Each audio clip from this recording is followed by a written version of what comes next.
आपकी और हमारी सेहत से जुड़ी हुई, चूंकि कोरोना फिर से डरा रहा है और कोरोना से जुड़ा हुआ ही ये बड़ा अपडेट आप जानिए।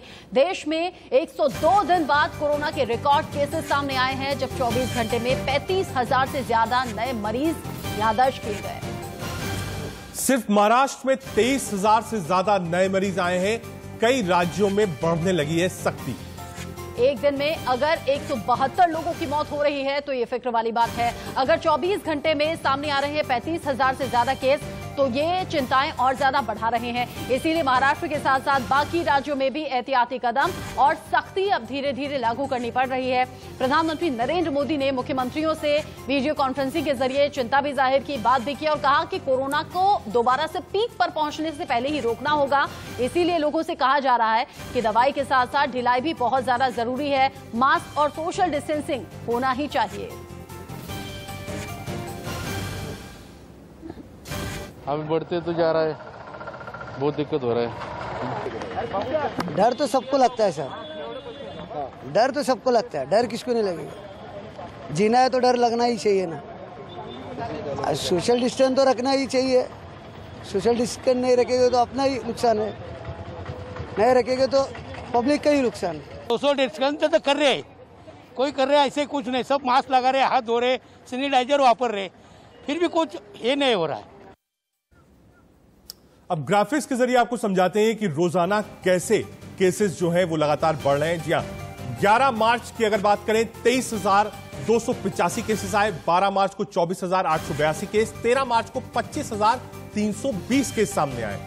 एक हफ्ते के रिकॉर्ड हम आपके सामने रख रहे हैं, जब 14 मार्च 26,291 केस के बाद 15 मार्च को केसेस बढ़ गए 26,386, 16 मार्च 24,492 और 17 मार्च 28,903 केस दर्ज किए गए। और अब आज का जो आंकड़ा है वो वाकई डरा रहा है, 35,000 को आंकड़ा क्रॉस कर चुका है। और अगर 172 लोगों की मौत 24 घंटे में हो रही है तो ये फिक्र वाली बात है। लेकिन महाराष्ट्र में कैसे कोरोना का बैक गियर या रिवर्स गियर लगा है जो डरा रहा है, वो आप समझिए। क्या इंतजाम महाराष्ट्र सरकार ने किए हैं।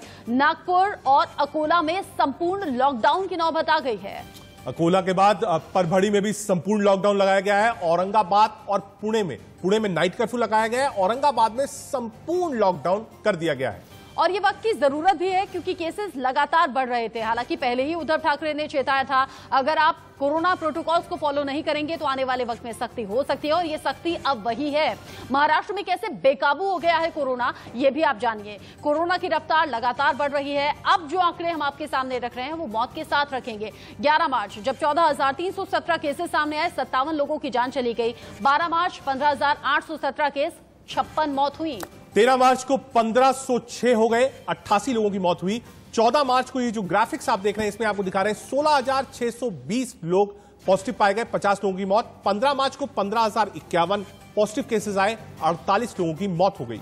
फिर 16 मार्च केसेस बढ़ गए और यहां केसेस 17,864 और 48 लोगों की मौत हो गई। ये आंकड़ा लगातार बढ़ रहा है, इसीलिए सख्ती भी बढ़ाई जा रही है। दिल्ली में कोरोना की तेजी पकड़ ली है। एनसीआर में गौतम बुद्ध नगर में धारा 144 लगाई गई है। आने वाले त्योहारों को देखते हुए यह फैसला लिया गया है।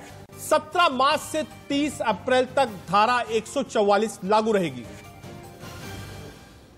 आने वाले त्योहारों को देखते हुए सख्ती बढ़ाई गई है और अलग अलग जगह से हमारे अलग अलग संवाददाता हमारे साथ जुड़ गए हैं। दिल्ली से आदित्य नायर हैं, नोएडा से ललित मोहन हमारे साथ जुड़ गए हैं और मुंबई से श्वेता, जो कि ताजा अपडेट हम तक पहुंचाएंगे। लेकिन सबसे पहले आदित्य, आपके पास आते हुए, महाराष्ट्र में जो आंकड़े बढ़े उसका असर सीधे सीधे दिल्ली पर भी देखने को मिल रहा है। बाकी राज्यों में भी सख्ती बढ़ाई गई है। क्या दिल्ली सरकार की तरफ से कोई सख्ती होने वाली है? जैसे कि प्रधानमंत्री नरेंद्र मोदी ने मुख्यमंत्रियों से बात में कहा भी कि कोरोना पीक पर दोबारा पहुंचे उससे पहले ही कंट्रोल करना होगा। कंट्रोल करने के लिए इंतजाम किया। जी देखिए, अभी तक जैसे आपने सही बताया कि चाहे गौतम बुद्ध नगर हो, चाहे गाजियाबाद हो, वहां पे सेक्शन 144 लगा दिया गया है। उसके अलावा जो है अब अभी के लिए दिल्ली सरकार का कहना अभी भी यही है कि जो रिकवरी रेट है दिल्ली में वो काफी हाई है, और इसी वजह से दिल्ली में कुछ एक्स्ट्रा प्रिकॉशंस नहीं लिए जाएंगे, एक्स्ट्रा लॉकडाउन सिचुएशन नहीं किए जाएंगे। प्रधानमंत्री नरेंद्र मोदी ने कल एक बहुत जरूरी अहम बात ये भी बोली थी कि माइक्रो माइक्रो लॉकडाउन या माइक्रो कंटेनमेंट जोन इनफैक्ट करनी चाहिए। वो माइक्रो कंटेनमेंट जोन वो जगह होगी जो कि माना जा सकता है कि जैसे एक अपार्टमेंट में अगर कहीं पे कुछ होता है तो उस अपार्टमेंट को पूरी तरीके से बंद किया जाए और सैनिटाइज किया जाए। तो इस तरीके से माइक्रो कंटेनमेंट जोन की भी बातें चल रही है कि अगर कहीं पे आउटब्रेक होता है तो वहां पे बाहर जो टीम है उनको बिठाकर वो पूरे एरिया को सैनिटाइज किया जाए, वहां के लोग सबको टेस्ट किया जाए। तो उस तरीके से बहुत कुछ अब तैयारियां जरूर है, पर अभी भी दिल्ली सरकार का मानना यही है कि रिकवरी रेट हाई है और दिल्ली में केसेस कंट्रोल में है। ठीक है, वैक्सीनेशन का प्रोसेस भी तेजी से चल रहा है, इसको कैसे आगे बढ़ाया जाए इस पर भी प्राइम मिनिस्टर ने चर्चा करी है कल। सीधा ललित मोहन के पास चलते हैं। ललित, 144 लगाना, त्योहार का सीजन है, होली आने वाली है, क्या कुछ मकसद है नोएडा, गाजियाबाद, ग्रेटर नोएडा का, और इसका मकसद क्या हुआ? क्या लोग एक साथ इकट्ठा नहीं हो सकते? क्या त्योहार नहीं मनाया जाएगा? क्या एक तरीके का सॉफ्ट लॉकडाउन की तरफ दिल्ली एनसीआर का इलाका बढ़ रहा है? देखिए रजत, सबसे बड़ी बात यह है कि दिल्ली एनसीआर में उत्तर प्रदेश के 2 महानगर गौतम बुद्ध नगर और गाजियाबाद जो है, अगर यहाँ की हम जो बात कर रहे हैं, धारा 144 लगा दी गई है, त्योहारों को भी देखते हुए लगा दी गई है, साथ ही साथ जो कोविड है उसका भी कहीं ना कहीं असर देखने को जरूर मिल रहा है, क्योंकि अभी हाल में ही 2 नए पेशेंट और सामने आए थे। तो जो बाहर से आने वाले लोग हैं उनके ऊपर भी निगाह रखी जाएगी, खासतौर से जो सोशल डिस्टेंस का भी जो पालन नहीं कर रहे हैं उनके ऊपर भी जो है खासतौर से निगाह रखी जाएगी। तो कहीं ना कहीं ये भी मकसद है कि एक पंथ दो काज, कहीं दीपावली पे होली पे किसी तरीके का कोई हुड़दंग ना कर सके, और जिस तरीके से जो युवा वर्ग है उसको जो है हुड़दंग करने से रोका जा सके। कड़ी से कड़ी अगर कहीं उल्लंघन किया जाता है धारा 144 का तो उसके खिलाफ सख्त कार्रवाई की जाएगी। वहीं कहीं ना कहीं जो कोविड की लगातार संख्या जो बढ़ रही है देश भर के अंदर, तो ये एक ऐसा औद्योगिक शहर है जहां पर तमाम जो व्यापार है, जो उद्योग है, वो दिल्ली राष्ट्रीय राजधानी से जुड़ा हुआ है। यहाँ राष्ट्रीय राजधानी से दिल्ली का अपन आना और जाना जो है तमाम लोगों का लगा रहता है, चाहे वो लेबर क्लास के लोग हों, चाहे उद्यमी क्लास के लोग हों, चाहे बिजनेसमैन हो। तो अब यहाँ त्योहारों पे फिर हम आते हैं। त्योहारों को जिस तरीके से साकुशल बनाने के लिए जो ये धारा 144 लगाई गई है उसका अनुपालन कराने के लिए, उसको इंप्लीमेंट कराने के लिए अब कवायद तेज हो गई है। आज से जो है धारा 144 लगा दी गई है। फिलहाल पुलिस को अलर्ट कर दिया गया है, कहीं पे भी 4 से अधिक संख्या में जो लोग मिलेंगे उनके खिलाफ जो है आज से कार्रवाई शुरू हो जाएगी। जी रजत, आपने ललित, चूंकि आप और हम भी उन्हीं लोगों में से हैं जो दिल्ली ऑफिस आने के लिए डेली अप डाउन करते हैं, और इसीलिए कहा जाता है कि दिल्ली एनसीआर में कोरोना पहले भी बढ़ा था, अभी भी बढ़ सकता है। और त्योहार, दिवाली का सीजन याद है जब पीक पर था कोरोना, क्योंकि मार्केट में भीड़ बहुत ज्यादा बढ़ गई थी। ऐसे ही अब ना हो, इसीलिए धारा 144 नोएडा और गाजियाबाद में लगाई गई है। लेकिन साथ ही आप जान लीजिए, महाराष्ट्र का जिक्र हम बार बार कर रहे हैं, लेकिन महाराष्ट्र के अलावा और कौन कौन से राज्य हैं जहां पर तेजी से कोरोना बढ़ा है? महाराष्ट्र जहां से शुरुआत हुई, फिर पंजाब में भी कहीं कहीं नाइट कर्फ्यू लगा दिया गया क्योंकि केसेस बढ़ रहे हैं। केरल में भी केसेस तेजी से सामने आ रहे हैं। साउथ की बात करें तो कर्नाटक, तमिलनाडु, यहां सब जगह केसेस बढ़े हैं। गुजरात में ऑलरेडी कई जगह सॉफ्ट लॉकडाउन किया गया है। मध्य प्रदेश भी है जहां पे भी बढ़ रहा है, यानी 7 राज्यों में 87.2% केस वापस आए। यानी एक बार बिल्कुल ग्राफ नीचे चला गया था, डिटोरिएट हुआ था, लेकिन वापस ग्राफ बढ़ रहा है। मतलब इन 7 राज्यों में अगर 87% केसेस सामने आ रहे हैं तो यही वो राज्य हैं जहां पर सख्ती और ज्यादा हो सकती है आने वाले वक्त में। मुंबई से श्वेता हमारे साथ जुड़ गई हैं ताजा अपडेट के साथ। श्वेता, मुंबई, महाराष्ट्र, ये तमाम आंकड़े डरा भी रहे हैं और फिक्र भी पैदा कर रहे हैं कि कहीं हम वो वाला फेज ना देखें जो कोरोना के पीक में हमने देखा था, जब मुंबई में तेजी से केसेस बढ़े, महाराष्ट्र में बढ़े। क्या भी आने वाले वक्त में, क्योंकि होली नजदीक है, और भी सख्ती हो सकती है? वो कौन कौन से शहर हो सकते हैं जहां सख्ती हो? बिल्कुल रचना, देखिए जिस तरीके से कोरोना के संक्रमण मामले महाराष्ट्र एवं मुंबई में बढ़ते जा रहे हैं, ये वाकई डरा देने वाले आंकड़े हैं।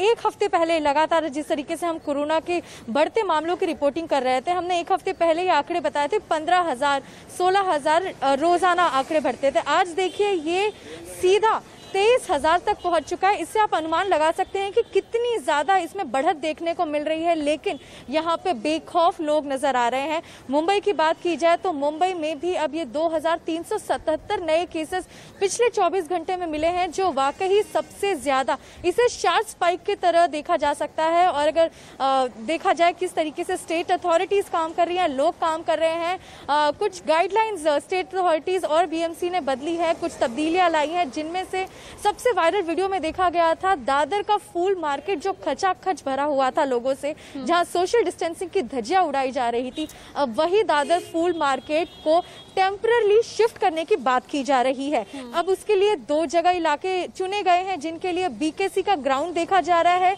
या साइन का ग्राउंड देखा जा रहा है। हालांकि अब ये जगह टेम्पररी शिफ्ट करने से भी फायदा नहीं होगा, क्योंकि जिस तरीके से लोग सुबह बाजार करने निकल जाते हैं और शाम को अपनी नाइट लाइफ का लुत्फ उठाते हैं, इसमें अब चाहे बीएमसी कितने भी कानून लागू कर दे, नए गाइडलाइंस लागू कर दे, जब तक प्रत्येक नागरिक को ये नहीं समझ में आ जाएगा कि सोशल डिस्टेंसिंग कितनी अनिवार्य चीज है या मास्क लगाना सही तरीके से कितना जरूरी है। आप समझिए रचना, 2 करोड़ की आबादी पे अब मुंबई के चप्पे चप्पे पे कोरोना के संक्रमण के मामले बढ़ते जा रहे हैं। आप दक्षिण मुंबई की बात कर लीजिए, आप सबर्बन्स की बात कर लीजिए, आप मीरा रोड भाईंदर बात कर लीजिए, पनवेल में पहले ही नाइट कर्फ्यू लागू कर दिया जा चुका है। यानी मुंबई का एक भी कोना ऐसा नहीं बचा, एक भी वार्ड ऐसा नहीं बचा जहां पे कोरोना संक्रमण के मामलों में डेली तौर पर उछाल नहीं देखी जा सकती है। सही कहा आपने। अगर केसेस बढ़ रहे हैं तो ये हमारी सबकी लापरवाही है, और अगर केसेस पर कंट्रोल करना है तो हम सबको सावधानी बरतनी होगी। देश भर में अगर 35,000 को आंकड़ा क्रॉस कर रहा है,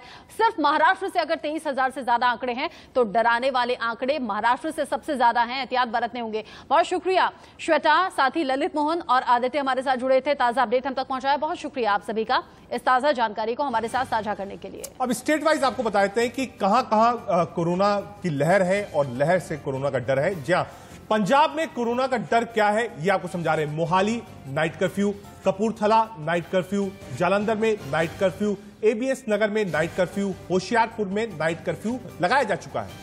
इसके अलावा कपूरथला, फतेहगढ़ साहिब और लुधियाना में भी नाइट कर्फ्यू लगाया गया है, और यह भी कह दिया गया है पंजाब सरकार की तरफ से कि अगर केसेस इसी तरह से बढ़े तो फिर सिर्फ नाइट कर्फ्यू नहीं बल्कि और सख्ती आने वाले भविष्य में की जा सकती है। गुजरात में हाल क्या है वो भी जान लीजिए, क्योंकि गुजरात में भी डरा रहे हैं आंकड़े। दोबारा से रिवर्स गियर में कोरोना सामने आया है। अहमदाबाद नाइट कर्फ्यू लगाया गया है, राजकोट और वडोदरा में भी नाइट कर्फ्यू लगा दिया गया। सूरत में भी नाइट कर्फ्यू लगा दिया गया है। नाइट कर्फ्यू यानी शाम को लगभग 7 बजे के बाद कोई भी व्यक्ति अपने घर से निकल नहीं सकता है। ये सॉफ्ट लॉकडाउन इसको कहा जाता है। सॉफ्ट लॉकडाउन से एहतियात बरता जाता है, जिसमें लोग कम एक दूसरे से मिले, कम्युनिटी स्प्रेड कम हो। प्रधानमंत्री ने राज्य सरकारों से बात करके कहा है, दिशा निर्देश दिए हैं, कोरोना को पीक पर जाने से पहले रोकना होगा। जिम्मेदारी आपकी भी बहुत ज्यादा है।